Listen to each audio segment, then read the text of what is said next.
Ang pangalan mo, Ken? Nimpa. Aba, magandang pangalan. Ang pangalan ka na yan. Ang hanap lang niya ay tahimik na buhay at isang taong magmamahal sa kanya. Pagkatapos ng date ninyong dalawa, naliligo siya kaagad. Baka daw nakakahawa yung kapangitan mo.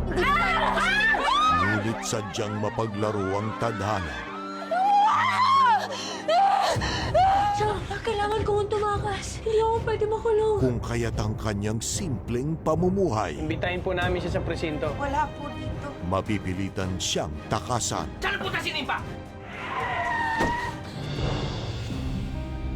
Ako'y nakabunggo sa'yo. Diba, sabi mo ayaw mong makulong. Sawang-sawa ka na rin dahil kinukutsa ka ng mga tao dahil sa itsura mo.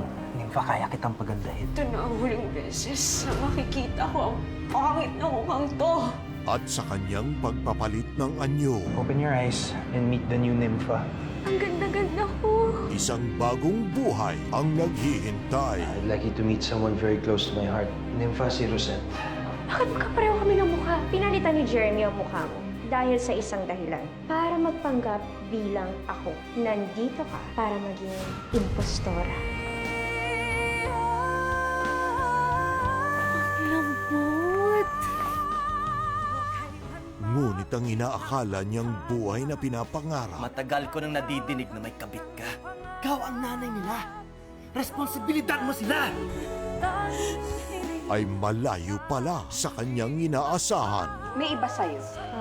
Hindi ikaw si Rosette. Itinatampok si Chris Bernal bilang Rosette at Nympha. Sa Impostora sa GMA Afternoon Prime.